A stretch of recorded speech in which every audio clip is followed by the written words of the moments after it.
Hello! Bienvenue dans une nouvelle vidéo avec Phil et Dia.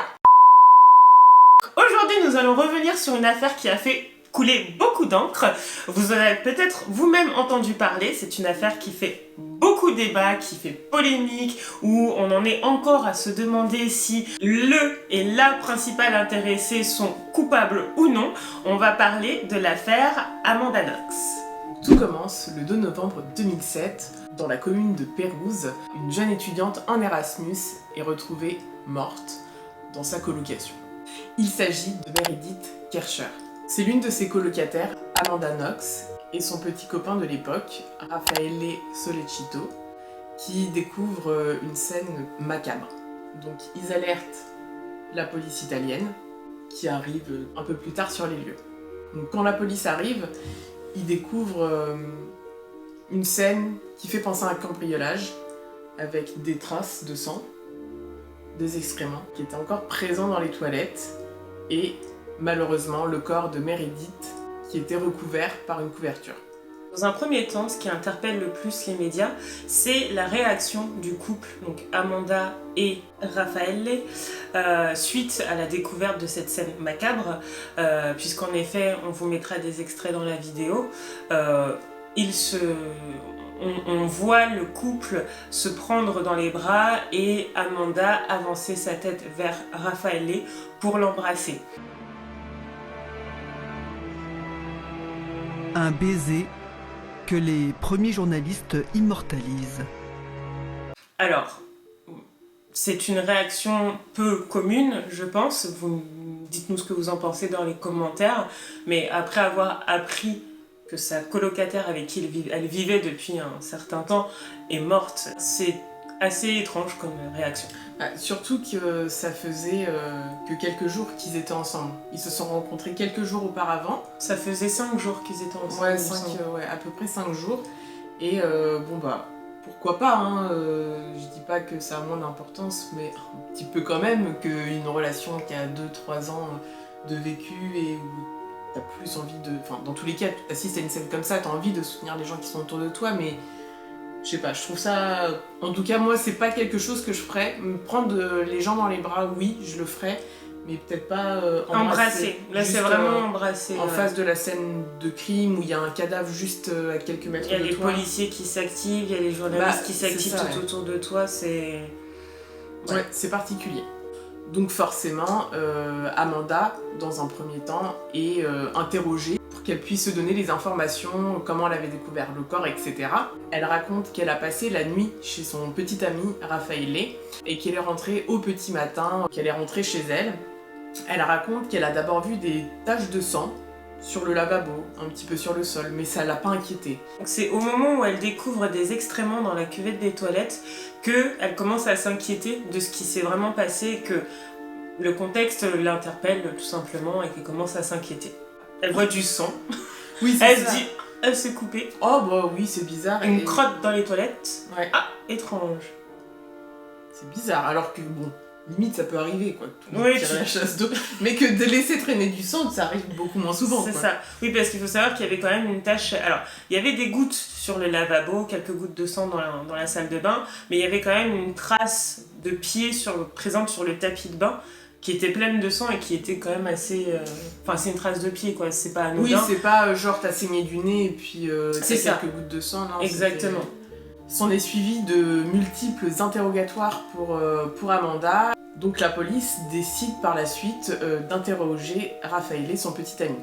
Sauf que la police met la pression à Raffaele pour obtenir des réponses, car certains amis de Meredith avaient confié à la police que Amanda et Meredith ne s'entendaient pas, et donc ils ont vu une potentielle suspecte en Amanda Knox. Selon le discours de Raffaele, la police lui aurait mis un petit peu la pression et il a fini par dire que effectivement Amanda n'avait pas passé l'entièreté de la soirée avec lui, qu'entre 21h et 1h du matin, elle n'était pas avec lui.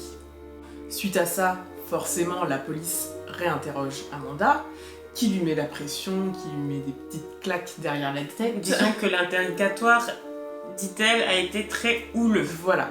Pas forcément, elle commence un petit peu à paniquer. La police découvre aussi que dans cette soirée, Amanda aurait reçu un SMS de son patron, car elle travaillait dans un bar, lui disant qu'elle n'avait pas besoin d'elle ce soir-là. Et là, Amanda, selon elle, sous la pression de la police, a révélé qu'a priori, elle serait repassée par chez elle et qu'elle a entendu son patron qui se nomme Lumumba. Amanda dit à la police qu'elle aurait vu ou entendu Lumumba, donc le patron du bar où elle travaille, agresser sexuellement Meredith et elle a entendu des cris, etc. et elle se serait cachée. Sans prévenir la police. Voilà, sans prévenir la police et puis après elle serait retournée chez son copain, Raphaël Lay, pour... il a pas l'air au courant le mec, alors ça m'est... non mais cette enquête est assez complexe à raconter dans le sens où il y a beaucoup d'histoires et il y a beaucoup de retournements de situation. Les gens les principaux intéressés sont pas mal de fois revenus sur les faits. Et voilà. Du coup, il y a beaucoup de confusion sur cette affaire. Elle dénonce Lumumba. Donc la police se dit super, on va proclamer haut et fort aux journalistes qu'on a trouvé le coupable. Ils vont chez ce monsieur-là, ils toquent à la porte, ils vont l'arrêter et ils lui disent pas pourquoi il est arrêté. Alors après voilà, la justice en Italie, la police en Italie, c'est pas forcément la même chose qu'en France, non. Pas la même chose qu'aux États-Unis, mais bon, je pars quand même du principe où tu dois quand même dire les raisons pour lesquelles t'es arrêté, Mais en fait, le problème, c'est que dans toute cette histoire, étant donné qu'on est face à des personnes qui sont d'origine étrangère, dans un pays, dans un programme Erasmus, en fait, cette affaire a pris une ampleur internationale. D'où le fait que les policiers qui étaient sur l'affaire à l'époque ont eu une pression énorme et... La pression a induit des erreurs de leur part parce qu'ils, pressés par le temps, pressés par les médias anglais, américains, etc., ils se sont dit, là les gars, faut qu'on assure, on va trouver le coupable, quitte à, on le verra plus tard, faire des bourdes pendant l'enquête. Donc, ils prennent Lumumba, ils le ramènent au commissariat, donc ils disent à Lumumba, oui, bah tu sais très bien ce que t'as fait, sans dire les faits. Lumumba commence à comprendre pourquoi il est présent dans le commissariat, car il aperçoit Raphaël Lay dans le commissariat, et là il se dit ok, ça doit être en rapport avec Meredith, qui était la colocataire d'Amanda. Et donc là il dit à la police, écoutez, vous êtes en train de vous faire avoir par une jeune fille qui s'est dit j'ai pas 35 000 solutions, ils sont en train de se rapprocher de moi, donc je vais les emmener ailleurs. Et je vais dénoncer... Le premier noir que je vais... Voilà, le premier noir. Bah en fait c'est ce que lui il a ressenti et ce qu'il a perçu. À peu près au bout de 2 semaines, il y a des personnes qui voient dans les médias que Lumumba est arrêté. T'avais des étudiants belges qui ont signalé à la police qu'ils étaient... que Lumumba était bien présent dans son bar parce que ces jeunes-là avaient fait la fête dans son bar ce soir-là et ils pouvaient attester qu'il était bien présent. Et également un Suisse qui quand il a appris que Lumumba qu'il était derrière les barreaux, il s'est empressé de retourner à Pérouse pour dire qu'il avait vu ce soir-là Lumumba pendant toute la soirée. Ce qui fait que Lumumba a pu être libéré parce qu'il avait un alibi quoi. Et c'est même pas un alibi c'est sa femme qui a dit que ce sont des personnes totalement extérieures qui n'étaient pas obligées d'aller témoigner. Là on se pose la question, pourquoi Amanda elle raconte que c'est son patron qui aurait violé et tué sa colocataire, alors que le mec il a rien à voir. Il a rien à voir avec... pour se protéger. Oui, alors ça peut être pour se protéger, pour gagner du temps. Voilà, pour gagner du temps. Elle dit qu'elle a été tellement malmenée par la police qu'elle a raconté un petit peu ce que la police aurait souhaité entendre à ce moment-là. Est-ce que c'est une bonne stratégie ? Je pense pas, parce que... Ça décrédibilise à la fin, quoi. C'est ça. Après, on peut dire que... Elle remet aussi sur le dos de la jeunesse, de la pression, le fait qu'elle soit pas dans son pays. Je peux comprendre que ça soit dur à vivre, mais de là à accuser une personne qui est totalement innocente et qui pouvait se trouver un alibi quand même assez facilement, surtout quand on est... barman. Barman. Dans une ville Erasmus. Ouais. Et du coup, après, elle est revenue sur sa première déposition en disant que c'était la première déposition qui était la vraie. Autre fait qui est découvert un peu plus tard au fur et à mesure de cette enquête, c'est que quand les policiers sont arrivés sur les lieux, les vitres étaient cassées. Ils avaient découvert une pierre dans l'une des pièces de la scène de crime, ce qui laissait penser que du coup c'était une affaire de cambriolage qui avait pu mal tourner. Après plus de recherches, après avoir observé les faits, ils ont constaté que ça ne pouvait pas être un cambriolage dans le sens où aucun des objets de valeur qui étaient présents dans le logement n'avait été dérobé. Donc ça laissait présenter que c'était une mise en scène, d'autant que l'un des inspecteurs de cette enquête avait fait examiner les murs de la maison où résidait toute la colocation, et en fait il n'y avait pas eu de traces de pas d'escalade ou d'infiltration en fait dans le logement. D'autant plus que les bouts de verre de la vitre cassée avaient été déposés après sur les vêtements qui étaient présents sur les lieux. T'es un voleur. Tu rentres, si tu arrives à rentrer par la porte d'entrée, tu peux ressortir par la porte d'entrée. tu vas pas péter la fenêtre et quand tu arrives, bon, si tu casses la fenêtre, les bouts de verre ils sont censés être en dessous la fenêtre. Voilà, en dessous de la fenêtre et en dessous les vêtements que tu as mis en pagaille pour trouver des choses à voler. Là c'était pas du tout le cas, donc c'est clairement une mise en scène. Après avoir compris que ce cambriolage avait été mis en scène, les policiers italiens se sont directement dit que c'était forcément un proche de Meredith qui était le meurtrier, puisqu'il n'y avait pas d'autre raison de mettre en scène du coup une scène de cambriolage. Quelques temps après, la police, en faisant des recherches sur Raffaele et Amanda, qui soupçonnaient déjà un petit peu, ils se sont rendus compte que leur téléphone portable était éteint pendant cette soirée-là. Donc étrange, assez étrange. Parce que c'était a priori des personnes, pas des gens qui éteignaient leur téléphone dans 20 ans. Surtout étant en Erasmus, ouais. Voilà, c'était des personnes qui étaient très proches de leur entourage, qui prenaient régulièrement des nouvelles de leur famille, ils éteignaient très rarement leur portable. Coïncidence étrange, ce soir-là, comme par hasard, les portables étaient éteints toute la nuit. La police continue leurs recherches, ils continuent d'analyser les ADN trouvés sur place, ils continuent de chercher l'arme du crime qui n'a toujours pas été retrouvée car effectivement Meredith a eu une partie de la gorge qui a été tranchée, donc ils n'ont pas trouvé l'arme sur le lieu du crime, donc ils décident d'aller faire une fouille chez Raffaele. Ils trouvent un couteau qui pourrait correspondre à la taille de l'entaille et après analyse ils se rendent compte que sur le manche du couteau, ils retrouvent l'ADN d'Amanda et sur la lame, un infime ADN de Meredith. Ce couteau a bien évidemment été très bien lavé, très bien nettoyé. Enfin, c'est ce que la police a constaté en le découvrant. Ils se sont dit c'est hyper louche que le couteau soit aussi propre. C'est là où Amanda elle commence à être un peu dans la sauce. Un souillard dans la sauce. Premier gros indice qui met un petit peu en porte-à-faux Amanda et Raffaele. Par la suite, donc dans la chambre de Meredith, ils retrouvent plusieurs indices, notamment sur un morceau du soutien-gorge de Meredith. Pareil aussi sur les vêtements de Meredith, ils retrouvent des ADN, etc. Et donc là, va ressortir l'ADN d'Amanda, celui de Raffaele, et ils trouvent un troisième ADN qui n'est pas celui de Meredith, mais celui d'un certain Rudy Guédé. Qui est Rudy Guédé? C'était un jeune homme qui résidait à Pérouse, qui vivait un petit peu aux alentours de la maison de Meredith et Amanda. Il les avait déjà croisés comme ça en soirée, il avait fait plus ample connaissance avec Meredith quelques jours auparavant sa mort. La police se met à rechercher Rudy qui a quitté le pays. Donc, la police demande à un ami de Rudy de le contacter pour essayer de le convaincre de revenir en Italie et essayer d'avoir aussi quelques informations sur cette fameuse soirée. Lors de cet appel, donc, on le rappelle encore une fois, Rudy Guédé n'était absolument pas au courant qu'il était sur écoute à ce moment-là.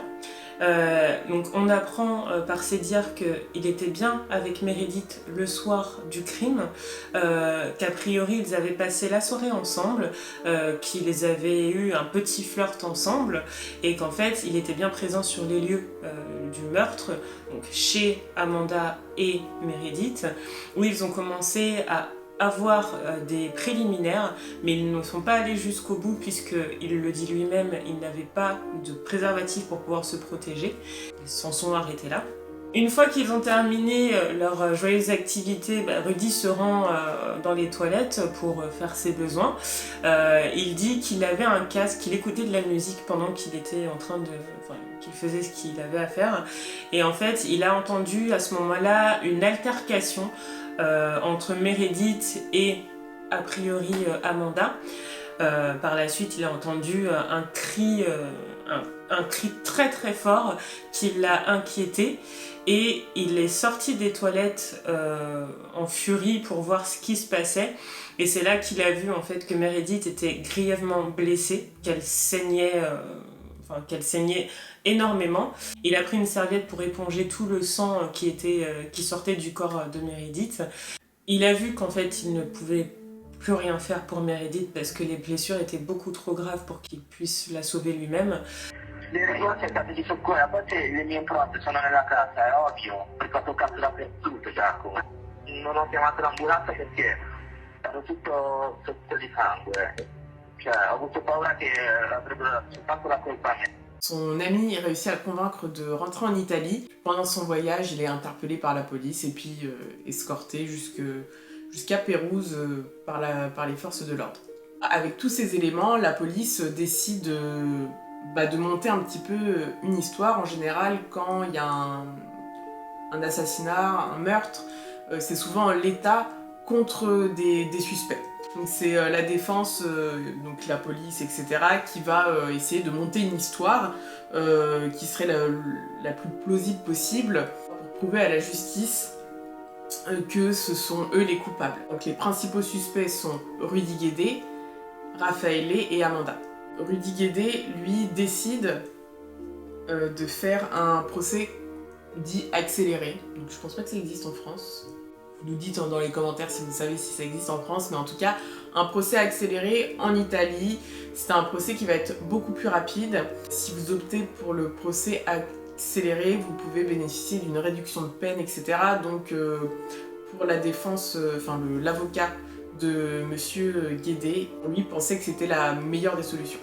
Rudy Guédé a été condamné à 26 ans de prison avec une réduction de peine grâce au procès accéléré, donc ce qui ramène sa peine à 16 ans de prison pour le viol et le meurtre en réunion.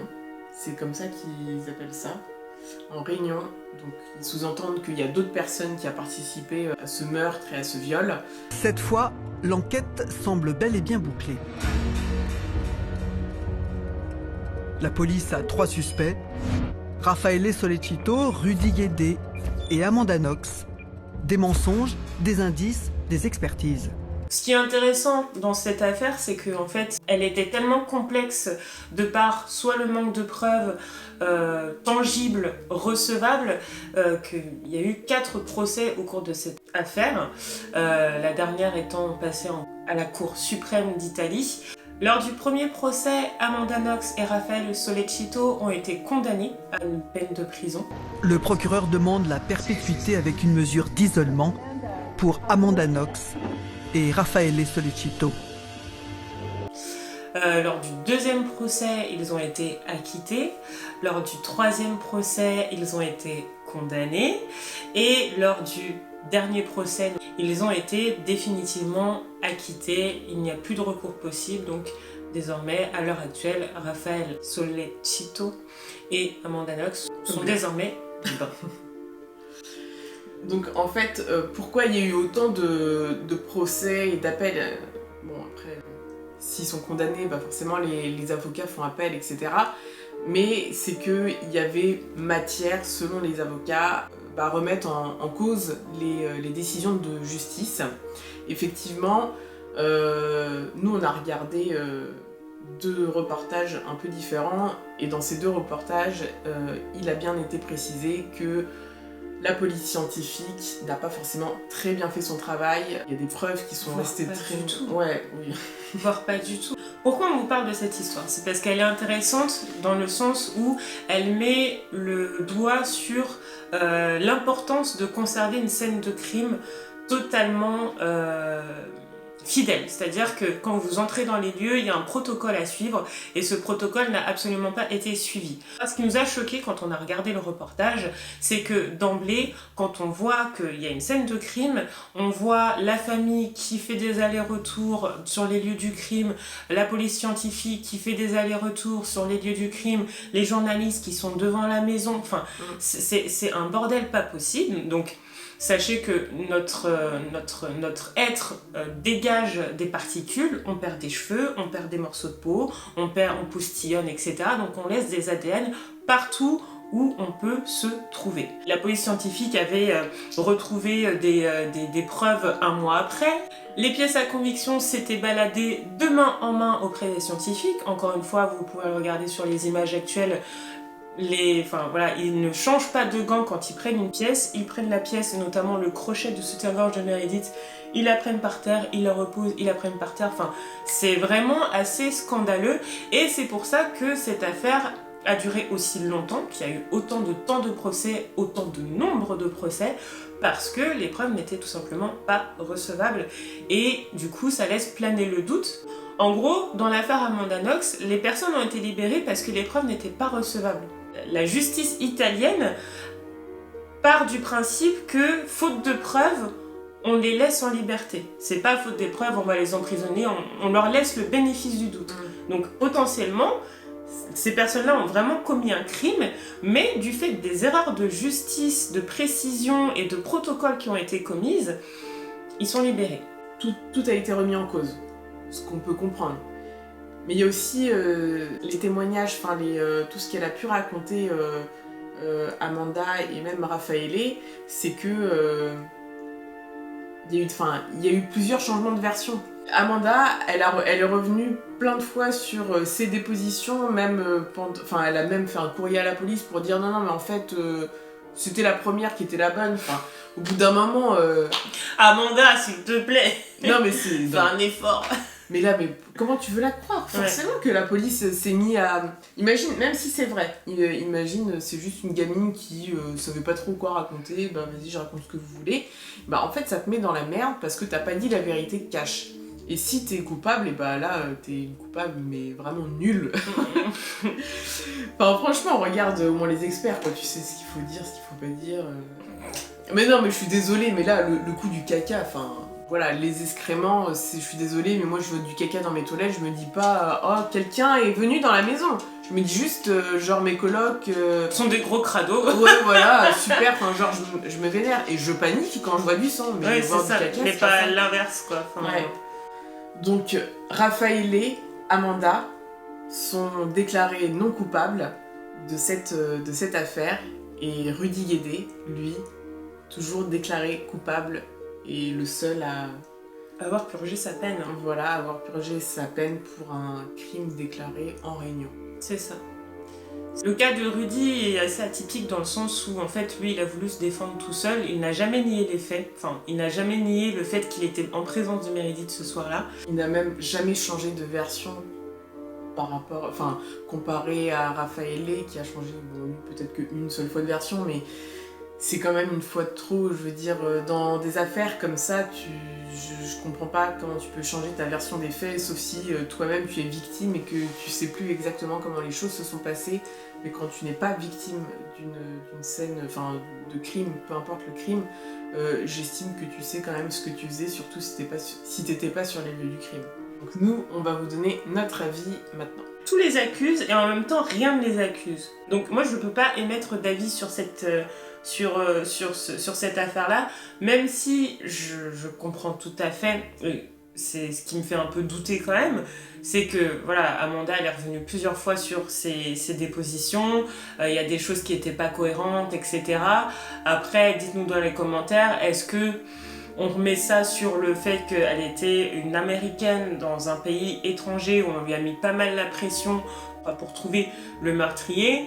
Est-ce qu'elle a pas paniqué plusieurs fois? Est-ce qu'elle était pas trop jeune pour vraiment savoir quelle stratégie adopter, savoir ce qu'elle devait vraiment dire pour pas que ça la mette trop en porte-à-faux? Ça, c'est le seul doute qui plane, c'est sur ses dépositions, mais en tout cas sur tout ce qui va être vraiment factuel, donc preuve scientifique, il y a zéro. Moi je pense que Amanda Knox est coupable. Moi quand j'ai regardé le reportage, c'est pas quelqu'un que je sentais déjà spécialement de base. Alors dans cette histoire, les profils ont été vraiment exacerbés. Non mais ça je sais. Mais moi je pense, déjà les proches de Meredith disaient que Amanda et Meredith ne s'entendaient pas. T'as des proches qui ont dit à Amanda alors et tout, ça fait quoi de la tuer, tu vois. Donc, à mon avis, elle devait vraiment pas se blairer si... bah bon, t'avais toute la presse aussi qui influençait les proches, tu vois. Ça, je l'accorde, mais... Enfin, tu dis pas ça à quelqu'un que tu connais et que tu penses pas coupable. Enfin, c'est vraiment qu'elles s'entendaient pas. Donc, les deux filles ne s'entendaient pas. Il y a eu beaucoup de changements de version qui, je trouve, très louches. Que ça soit d'un côté de Amanda, où il y a vraiment eu beaucoup de changements de version, et de l'autre côté, son petit ami de quelques jours.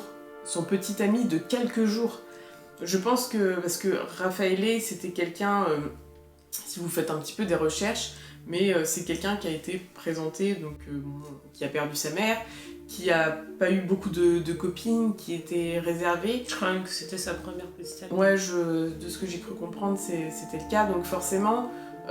moi ça m'a donné un petit peu l'image du jeune homme qui trouve enfin une fille, une américaine, donc une étrangère, et c'est quelqu'un qui aurait été prêt à tout pour elle. Et je me dis, déjà il a essayé de la couvrir, après il a changé sa version en disant qu'elle n'a pas passé la soirée avec. Toute la soirée. Pas toute la soirée avec, bon déjà c'est bizarre, tu vois. Que c'est Amanda quoi. Franchement déjà je peux pas la blairer. Mais non mais elle a balancé son patron. Elle a balancé son patron. En fait, c'est qu'il y a trop de choses. Il y a eu trop d'injustice en fait dans cette histoire. Oui, c'est ça. Parce que effectivement, si t'avais que le truc du couteau, ok, j'aurais pas abusé, tu vois. Mais changement de situation, couteau, téléphone portable éteint, le patron qu'elle accuse, t'accuses son patron de travail qui a rien à voir avec l'histoire. Non mais what the fuck. Ça fait beaucoup. Donc voilà, j'espère que cette vidéo t'a plu. Nous, ce qui nous intéresse, c'est vraiment le débat sur cette vidéo. Dites-nous en commentaire quel est votre avis. On vous invite, alors on est désolé, on n'est pas vraiment trop rentré dans les détails de l'affaire en tant que telle parce que il y a plein de reportages qui ont déjà été faits. Nous, on a regardé plusieurs reportages, dont celui sur Amanda Knox, que vous pouvez retrouver sur la plateforme Netflix. On a été assez déçus de ce reportage-là, donc après voilà, c'est vraiment sur Amanda Knox et pas forcément sur toute l'affaire. Il manque énormément d'informations. Le reportage est très dérangeant. Enfin, en tout cas, personnellement, j'ai trouvé qu'il était très dérangeant de par leur position et de ce qui peut être dit dans le reportage. J'ai trouvé ça vraiment très... un manque de respect. Enfin, je trouve qu'on parle quand même de la mort de quelqu'un dans cette affaire. Et le positionnement qu'ils ont par rapport à l'affaire Amanda Knox, alors certes, elle a été acquittée, mais voilà. Encore une fois, je trouve que si ils avaient eu ce positionnement en mettant vraiment toutes les preuves, comme le reportage donc, du fait d'entrer l'accusé qu'on a pu regarder aussi, où vraiment là, il y a tous les éléments. Enfin, moi, Phil m'a fait regarder le reportage Netflix en premier, donc je l'ai regardé. Déjà, d'emblée, j'ai trouvé bancal, comme je vous le disais, la position, machin, enfin, je voyais pas, quand je suis arrivée, je me suis dit, mais en fait, je comprends pas la fame autour de cette histoire, vraiment, parce que je me suis dit, ouais, il y a rien de ouf, c'est une histoire très triste, mais il y a rien de dingue, quoi. Et par contre, quand on a regardé, du coup, le deuxième reportage de Faites entrer l'accusé après, alors là, je me suis dit, non, mais... rien à voir. Enfin, scandaleux, vraiment scandaleux, le manque d'informations que vous pouvez regarder sur... je pense que c'est vachement orienté, quoi. Trop. C'est beau, c'est vraiment dommage. Trop. Donc vraiment, regardez d'abord... on vous invite vraiment à regarder les deux reportages, c'est vraiment très important si vous voulez au moins avoir deux visions différentes de l'histoire et surtout avoir le plus d'éléments d'information possible. Une fois que tu te seras fait ton propre avis par rapport à toute cette affaire, on t'invite du coup à nous rejoindre dans les commentaires. Comme on disait, on vous mettra les liens des reportages qu'on a regardés dans la barre d'infos. Nous, on veut vraiment connaître votre avis sur cette affaire parce que, comme vous avez pu le voir, c'est hyper particulier. Il y a vraiment deux salles, deux ambiances au final dans cette affaire. Donc nous, on veut savoir ce que t'en penses. Si toi, t'as d'autres éléments à nous apporter qu'on n'aura peut-être pas dit dans cette vidéo ou que tu serais peut-être pas au courant, on t'invite à l'écrire. Si tu n'es pas encore abonné à la chaîne, on t'invite à le faire, c'est gratuit et en plus ça nous fera vraiment beaucoup plaisir. Et n'hésite pas à liker cette vidéo si ce format te plaît. Et on se dit à la semaine prochaine pour une nouvelle vidéo. Ciao ciao!